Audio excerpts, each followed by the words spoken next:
Time to add some more. Fingers crossed.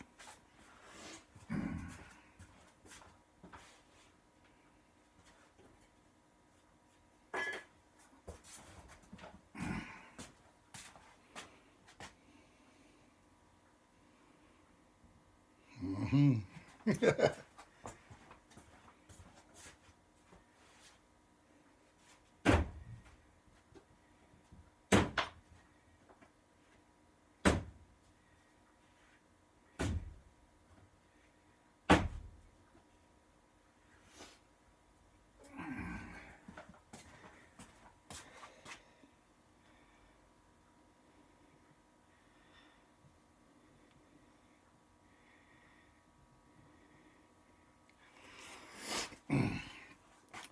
So what I did when I stepped away was slap the clay down on the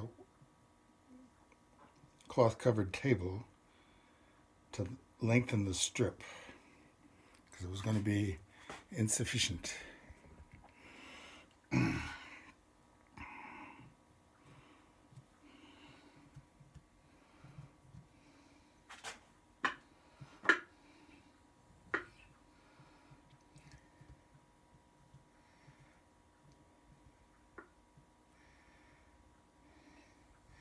Now, I've mentioned in post that I really don't have a clear sense of how I want the top of this to be. I'm gonna use up the clay and see how far I've got. There are a variety of options, but the one that's really not an option, although it might seem artistic, is to have a very thin rim or lip. And that's because the jar, even if it wasn't being in a wood fire kiln, is going to be under a lot of stress changing size when it gets fired. And they can, in fact, tear themselves apart because one end may be hotter than the other side. And anyway, but one of the things to do to resist having them tear themselves apart is to have a good strong rim.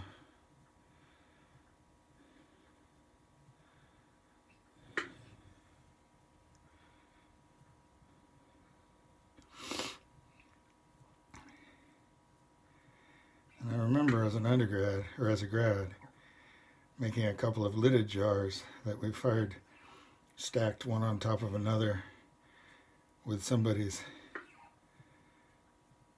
clay chicken on top of the second one. And it was placed in such a way that you could see it during the firing, which isn't always the case. And sure enough, both my jars ruptured on the hot side like overripe pumpkins. And the whole stack was tipping forward, and all we were doing was hoping that the chicken would survive.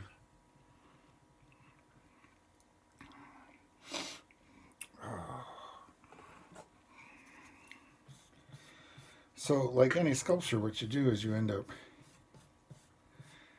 making some progress and then looking at it and deciding, imagining the various versions, and then acting to create one of them. Okay.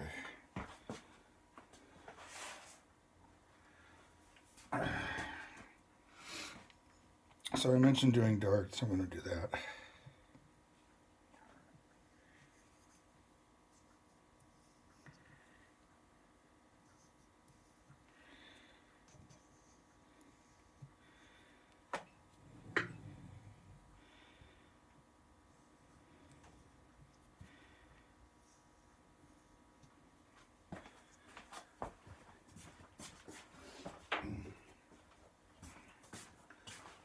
So the quote-unquote extra clay that I'm cutting out will be available for handles or lugs,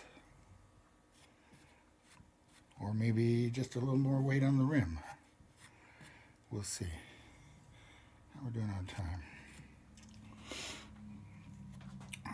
Okay. More later.